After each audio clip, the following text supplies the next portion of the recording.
All right, viewers, let's get this little bit of uncomfortableness out of the way right now so that we can get on with the review. I know what you're thinking, and the answer is yes. I did rock a fanny pack back in the 1980s, but everybody was doing it, and, it just made me feel so confident in myself. You know what? Before you judge me, you know who else rocks a fanny pack? Batman. Oh no, I'm very serious. Think about it. Are you telling me you can fit a batarang, a grappling hook, and your chapstick in a belt? That's a fanny pack.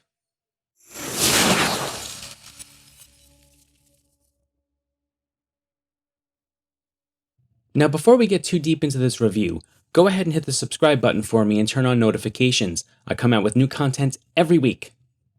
So I watched Wonder Woman 1984 two times before I did this review. The first time I just wanted to see if it was entertaining or not. And I thought it was. I thought it was fine. I know people are sort of going crazy about how bad it is, but if you're one of the people who really hates this film but liked the first one, I give you a soft challenge here.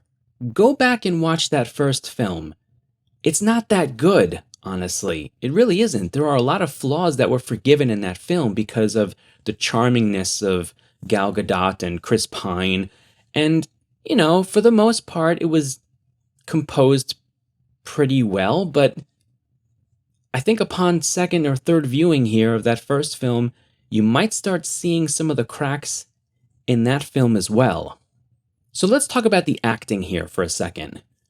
Chris Pine, fine, okay? In fact, I even think he was pretty good at being sort of the fish out of water in this movie instead of, Gal Gadot being the one in the first film. I thought he was charming. I thought the way he played sort of his excitement at sort of the future was pretty good. It wasn't, oh my God, I'm in the future. It was very much more subdued and played as being much more pleasantly surprised by things. I'm pretty sure I'd be pretty excited if I woke up to something like Pop-Tarts for the first time. I'd be like, whoa, these things are awesome. Untoasted s'mores Pop-Tarts are where it's at. Just saying. Pedro Pascal in this film was my favorite. And one of the reasons why I really enjoyed him in this film is the immense amount of energy he brought to it, right?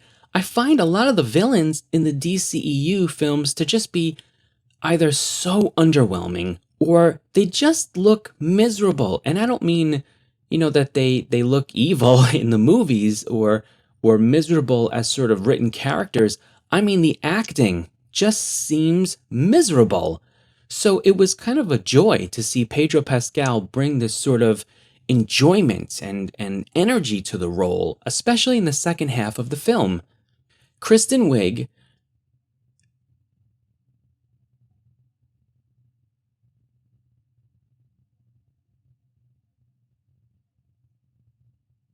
you know what, let's just move on.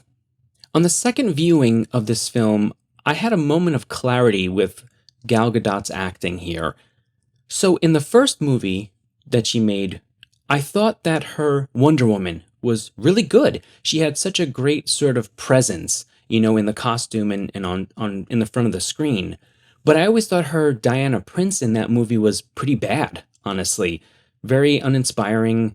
And they were clearly trying to go for making Diana naive in the, the new world here.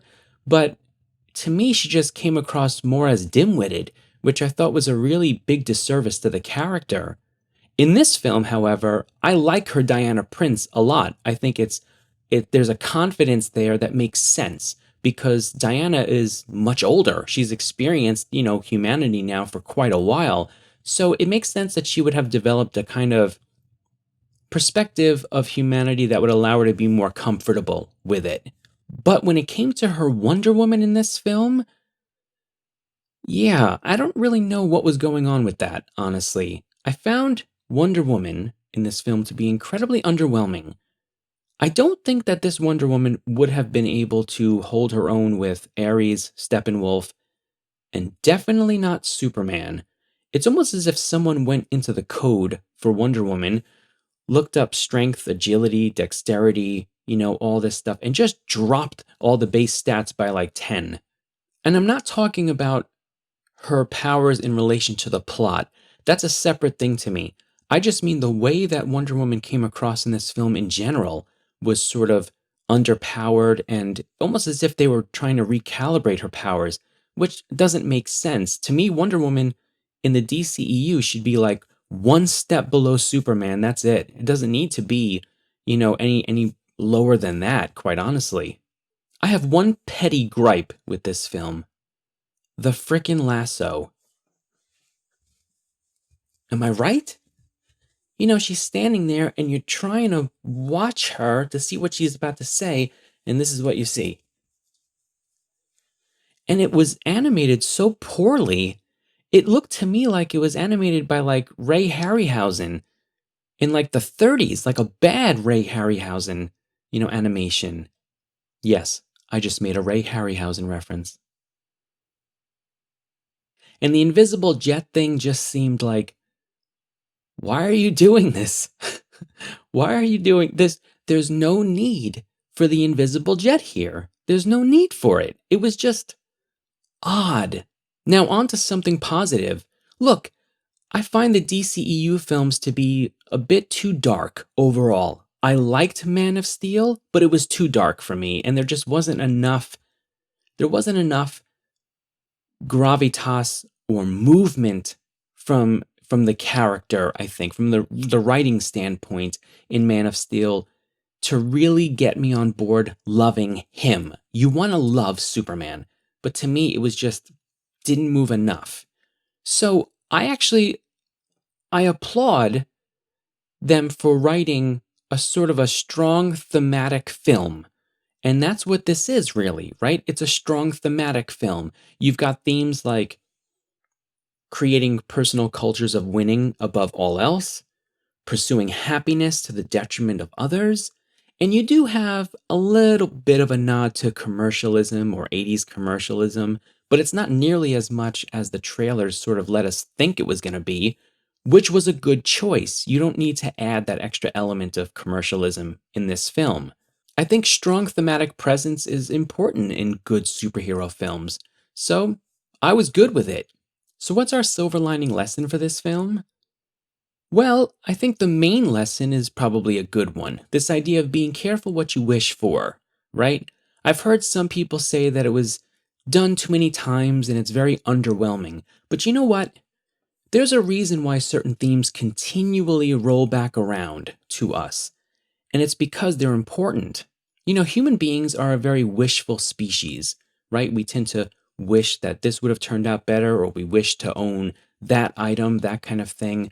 But we're never really fully aware of what granting that wish is going to do to us or to the people around us that we love, which is why we continually try to reflect upon the impact that not simply getting a wish granted does, but even just the yearning to have wishes, right? What that means to us. What does it mean if we spend much of our life wishing for things? What are we not doing at that point? Well, we're probably not acting on things. We're probably not moving forward.